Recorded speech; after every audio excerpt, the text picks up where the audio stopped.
When my daughter, Leia, started talking about an imaginary friend, I didn't think much of it. All children invent invisible companions at some point. But something about the way she spoke of Mr. Closet unsettled me.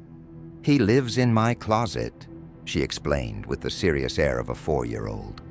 "But he only comes out when Mommy and Daddy aren't here."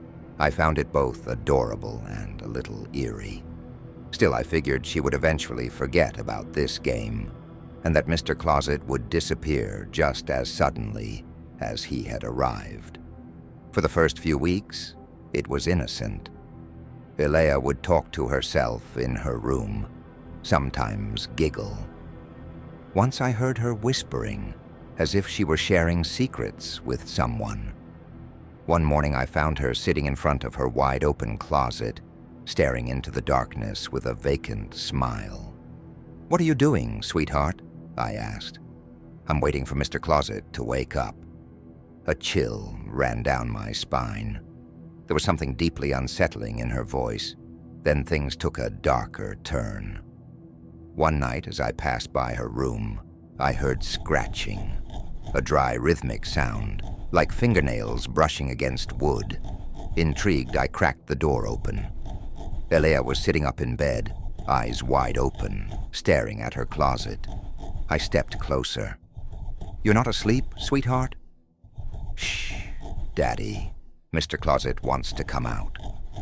My blood ran cold. The scratching stopped immediately. I swung the closet door open, my heart pounding.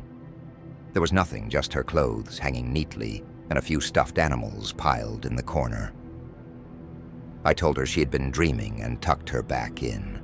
But that night, I hardly slept. A few days later, we found our cat, Simba, hiding under our bed, trembling and refusing to come out. Normally he was curious about everything, but now he wouldn't go near Leia's room. I tried carrying him inside, but he clawed at my shoulder, hissing and shredding my shirt in his panic. Then, Leia began to change. She grew quieter, more withdrawn.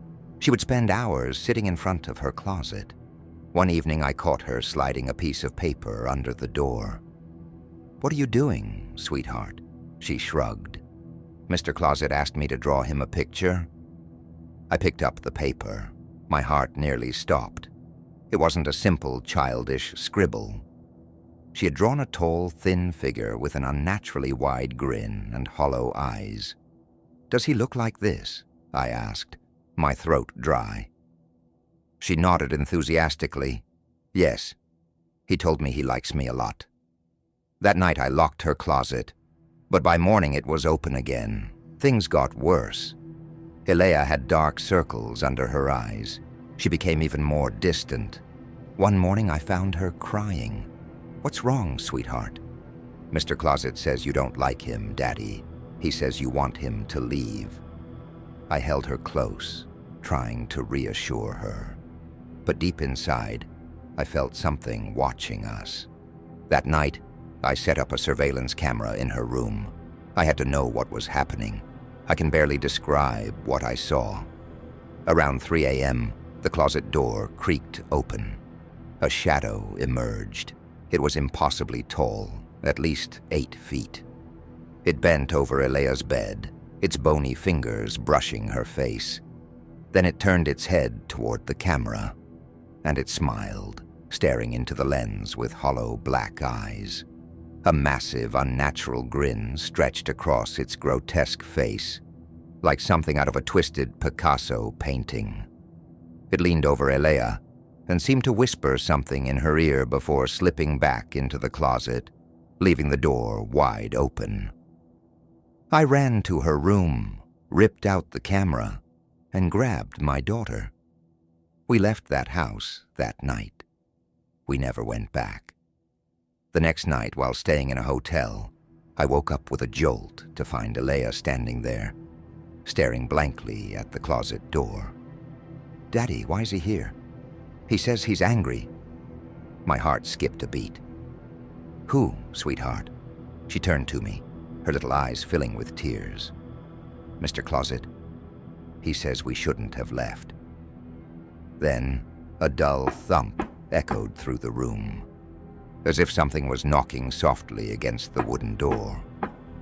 Elea started laughing, a strange, low-pitched laugh that didn't sound like her at all.